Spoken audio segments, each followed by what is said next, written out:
Magre-repair tayo ng ano, Notebook. ng notebook. Ito yung ginamit niya nung ano, nung Grade 5 siya. grade 5, ngayon grade 6 na siya. Ito yung gagamitin ulit niya. Kasi Marami pa. pa yung natira eh. Oh. Hindi pa Pakita mo nagamit. nga yung ano, marami pa dyan na ano. Ito yung nagamit. Oh.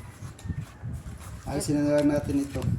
Ganito pa ito, guys, kakapal oh, yung mga anong yan. I-repair natin, tatanggalin natin yung pinagsulatan niya. Tapos yung mga natira, yun ang gagamitin ulit niya ngayon.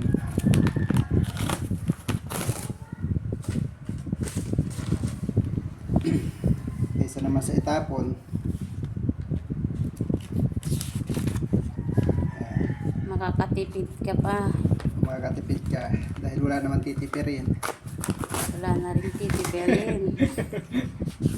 Hirap magtipid ng walang titipirin. Ayan, mamaya may pasok na siya eh, alas 12. Ang Kailangan hapon. nagmamadali mag-repair nito. Anong oras na ngayon? Hindi ko alam, hindi ko alas 10 na natingnan. yata eh. Ayan, pasok natin ito mga...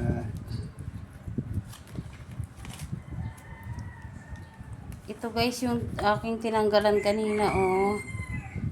Ayan, ang kapal pa niya guys, oh.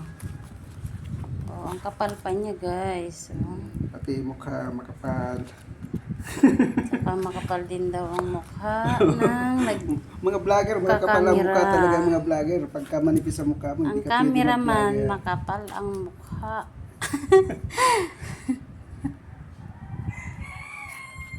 Yan.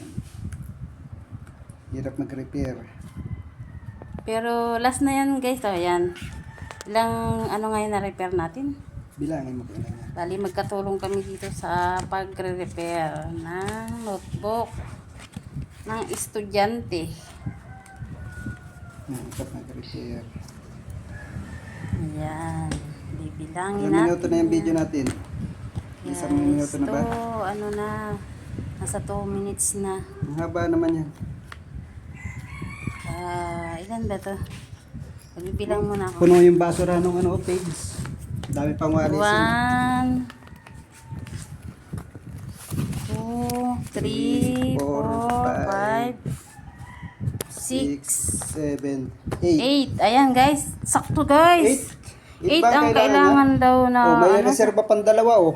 Oh, yan guys. Bali 10 yan guys, Ay, hindi yung pa pala na-repair itong isa. notebook na yan. Yan yung kapatid na niya ang bumili nito. Ito. So, pag naubos ito, meron pa reserva na isa. O dalawa pa pala yung reserva pag naubos ito. Thank you for watching. Bye bye. Love you. Mua mua chop chop.